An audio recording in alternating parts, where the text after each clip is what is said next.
جب کسی عورت کے شوہر کا انتقال ہو جاتا ہے یا کسی عورت کو طلاق ہو جاتی ہے تو ہم سب کو یہ بات معلوم ہے اور معلوم بھی ہونی چاہیے کہ عورت کو عدت میں بیٹھنا ہوتا ہے۔ اب اس عدت کا مطلب یہ ہوتا ہے کہ عورت سوگ مناتی ہے۔ کسی کی موت پر 3 دن سے زیادہ سوگ منانے کی اجازت نہیں ہے، صرف عورت کے لیے ہے کہ وہ اپنے شوہر کے انتقال کے بعد 4 مہینے 10 دن سوگ منا سکتی ہے۔ تو جب عورت عدت میں بیٹھ جاتی ہے تو اس کے اوپر بہت ساری چیزیں ایسی ہیں جو حرام ہو جاتی ہیں، اور لوگ ان چیزوں کو جانتے نہیں ہیں، پہچانتے نہیں ہیں یا کنفیوز رہتے ہیں کہ ہمیں آخر کیا کرنا چاہیے، یا پھر اپنے دماغ چلا کر غلط مسائل بیان کر کے اور غلط سوچ بنا کر عدت میں عورت کے ساتھ یہ ساری چیزیں لاگو کر دیتے ہیں۔ تو ہمیں ان سب چیزوں کا پتہ ہونا چاہیے۔ جس طریقے سے جیسے ہی شوہر کا انتقال ہوا تو پھر انتقال کے بعد جب عورت عدت میں بیٹھے گی اس کے لیے زیب و زینت کرنا حرام ہے۔ اب زیب و زینت میں کیا کیا چیزیں آتی ہیں ان کو توجہ سے سنیں، جیسا کہ ہاتھ پہ مہندی لگانا، آنکھوں میں سرما لگانا، اور اسی طریقے سے سر میں خوشبو کا تیل لگانا،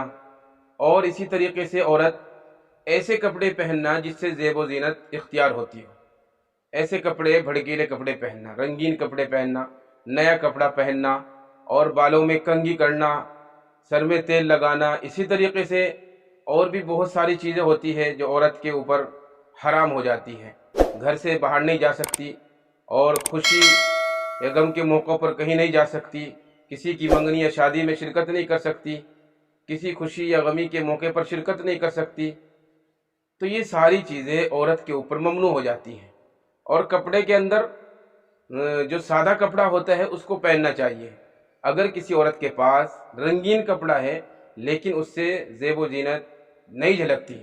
اس کپڑے وہ کپڑا پرانا ہے تو رنگین کپڑا بھی پہن سکتی ہے، کوئی حرج نہیں ہے۔ ہر وہ کپڑا جس سے عورت زیب و زینت اس کا مقصد ہو اور اس کپڑے کو پہن کر عورت خوبصورت لگتی ہے تو وہ اس کے لیے حرام ہو جائے گا، وہ عدت کی حالت میں نہیں پہن سکتی۔ اب دوسرا مسئلہ ایک یہ ہے کہ کیا عورت اپنے گھر سے باہر مجبوری میں جا سکتی ہے؟ اب مثال کے طور پر ہم نے کہا کہ سر میں تیل نہیں لگا سکتی، لیکن اگر کسی عورت کے سر میں جوئیں ہو گئی تو وہ بغیر خوشبو والا تیل لگا سکتی ہے۔ اسی طریقے سے عورت پان کھا کر اپنے ہونٹوں کو لال نہیں کر سکتی، اور اگر کوئی مجبوری شرعی ہے، یعنی کہ کوئی بیمار ہو گئی عورت، اس کو ڈاکٹر کے پاس جانا ہے تو حالت عدت میں ڈاکٹر کے پاس بھی جا سکتی ہے۔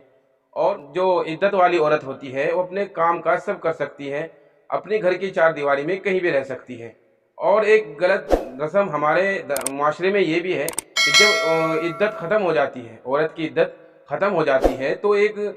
مجلس لگائی جاتی ہے، عورتیں گھر میں آتی ہے، اس کو باقاعدہ نکالنے کا اہتمام ہوتا ہے۔ تو یہ کچھ نہیں ہے، یہ صرف ایک رسم ہے، فضول چیز ہے۔ بس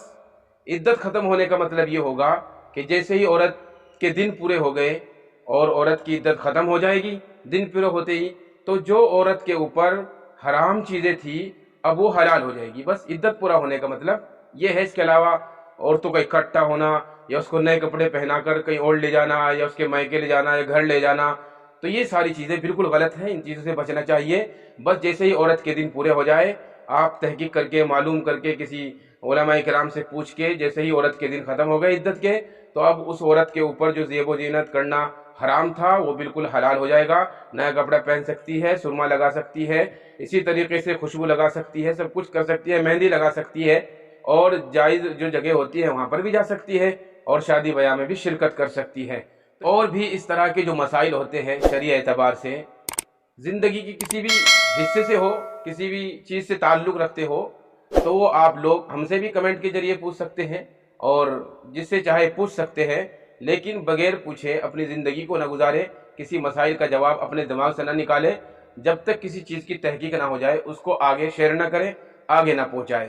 تو اسی لیے آپ سب لوگوں سے گزارش یہی ہے کہ اپنی زندگی کو تابناک بنائے، کامیاب بنائے، اور شریعت کے مطابق اپنی زندگی کو گزارے۔